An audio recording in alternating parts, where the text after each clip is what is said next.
to another episode of Inside the Colonial Congress. I'm Jamie Lipton, and you're not.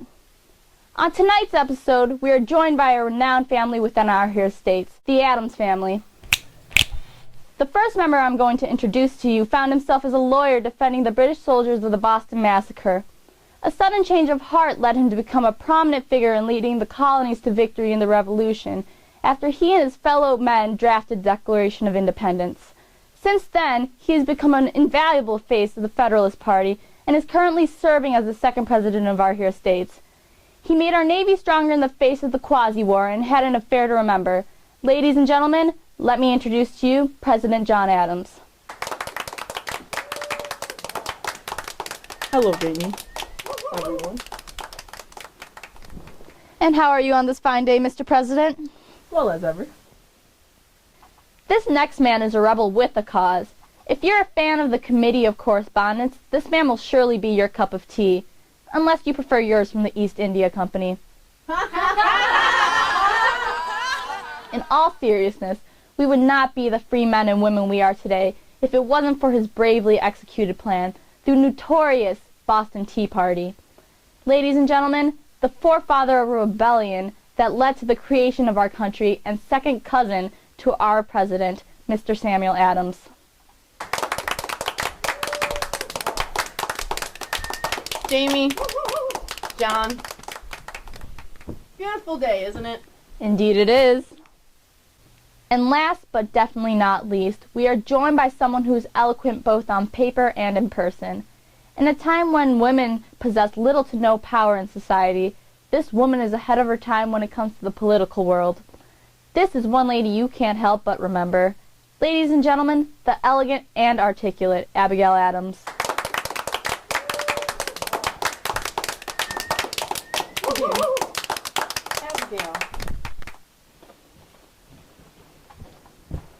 Abigail, you look lovely as ever. Oh, Jamie, you saucy woman. Your words bring me nothing but joy. Abigail! I could say the same to you, my friend. We are here to discuss the subject that all you had an intricate part in making, United States of America. Please, Mr. President, how did you ever become a patriot after being so loyal to the crown? Well, like all men before me, including the likes of George Washington and Benjamin Franklin, the crown was the only thing we knew when it came to political sanctity. And like my cohorts, I was enlightened by the works of many notorious individuals whom I had formerly thought held such radical notions. Yet these radical notions, held by the likes of John Locke and Thomas Paine, seemed to make common sense. But it was a dear friend of mine, James Otis, who exposed to me the flaws of the writs of assistance that Great Britain imposed on us. From then on, several acts were forced on the colonies to impede our progression. The Sugar Act, the Townshend Act, the Stamp Act, the Tea Act. Should I go on? Although we were British subjects, not unlike the people living in England, we were not treated like equals as we rightfully should have been. While it took you some time to develop your patriotism, your second cousin planted his roots quite some time ago. Vehemently so. Samuel, please tell me of your ventures in the world of political rebellion that got us where we are today. Ah, yes. After pursuing an unsuccessful career in business and ironically becoming employed as a tax collector, I began to focus my ventures on the world of politics. Through my thorough research of British diplomacy, I found that the colonies, although subjects of the British Crown, were given the short end of the stick when it came to fair rights. Taxation without representation plagued us colonies, along with several completely intolerable acts. Like the intolerable acts? Precisely. Samuel, there has been much controversy on how you approached the British tax collectors. Your exploits with the Sons of Liberty were awfully unruly.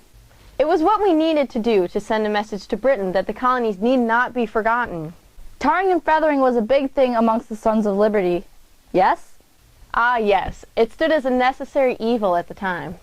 What right have you to block me from unloading this tea into the ship? I am John Hancock, ship owner. Don't you mean John Hancock, the smuggler? Watch your words, sir! Shame on you! Shame on you, sir! Shame on you! Shame on you! Shame on you! Shame on you! British man's ruthless behavior against my fellow colonial man.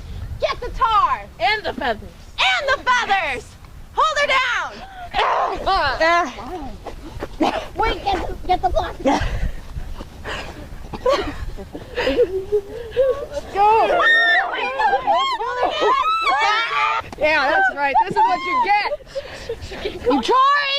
That's what you get! Okay.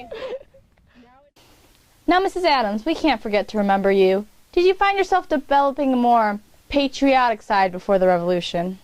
Prolifically so. Although great men sprung out of the Enlightenment, my husband included.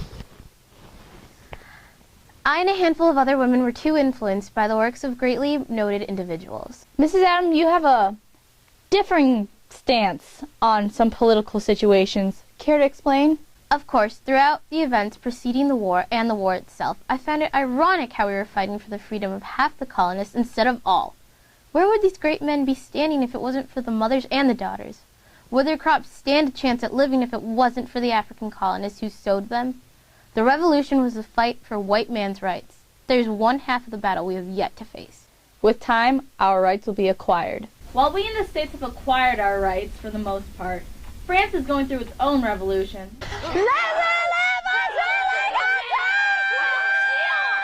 Any thoughts on impending revolts? It's not our position to interfere. I feel the U.S. should stay neutral. Because John just loves spending time in France.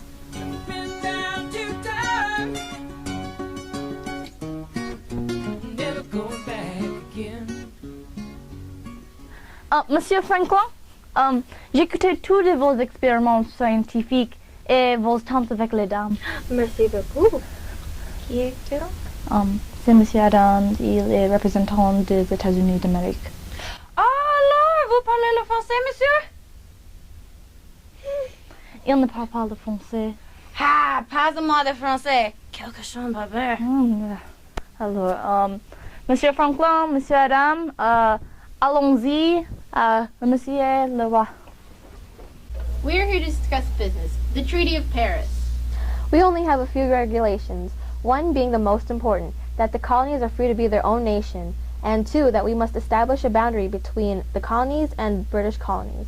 And the third being that all prisoners of war shall be released on both sides.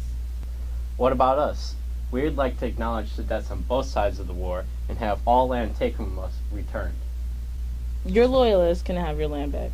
Great, gentlemen. The time has come for us to sign the treaty, and I warn you, once you sign this treaty, it will be ratified in 6 months' time.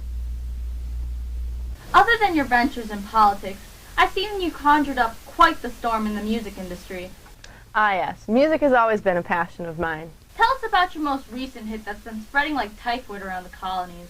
Well, about a year and a half ago, I ran into the Lorde at my congregation. As fate had it, she was interested in hooking me up with a record deal. Lo and behold, a year later, I released my debut album, Pure Patrioteer. The recently released single of the album is actually one I wrote with the Lorde. And here we have a clip of Samuel Adams and the Sons of Liberty's new music video, Loyal.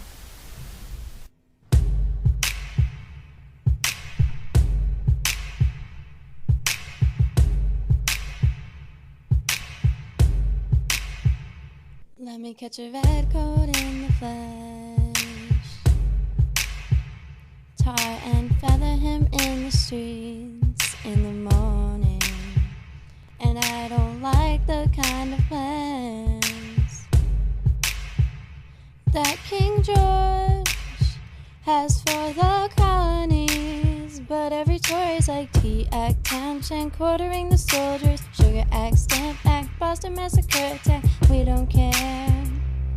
Now the harbor's full of tea. All the patriots say common sense. Thomas Paine, Panther charged like Daisy. J. Adams, Ben Frank, remembering the ladies. We don't care.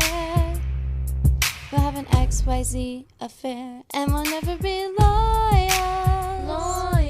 We're from Massachusetts.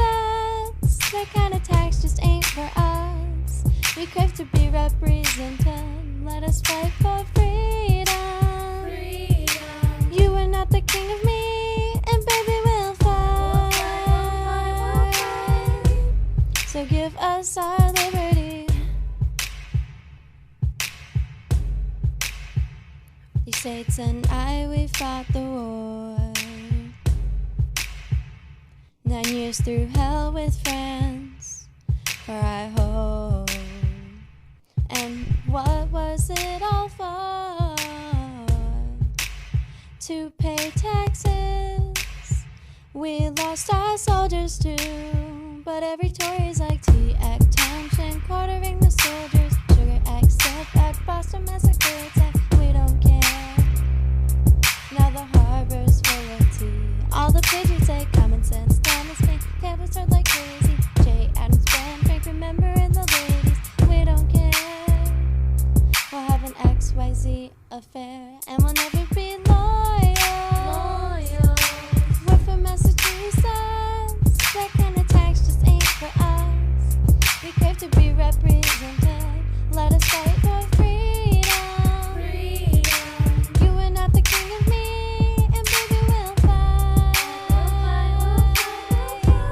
So give us our liberty. Join or die, join or die. We're the sons of liberty, and I'm in love with being free. Join or die, join or die. Life is great without an heir. Parliament doesn't serve us here, and we'll never be loyal. We're from Massachusetts, that kind of tax just ain't for us. We crave to be represented, let us fight for freedom. You are not the king of me, and baby we'll fight. So give us our liberty.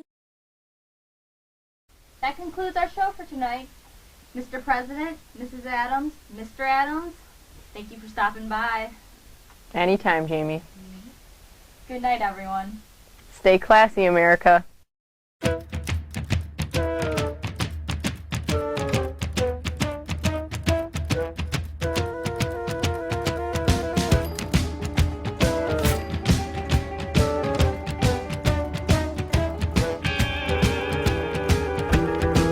She called me up today, meet me down at the old cafe.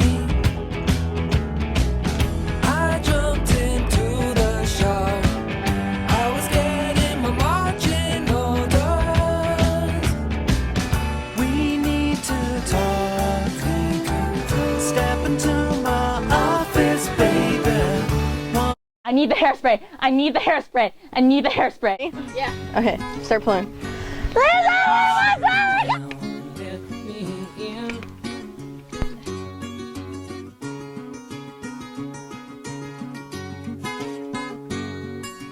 Made me see where I've been.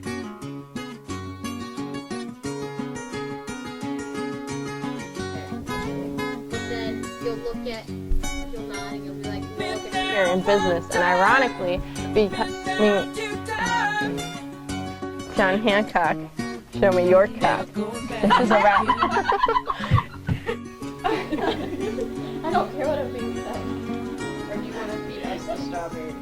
No, I don't. Okay. Quiet on set, guys. God damn.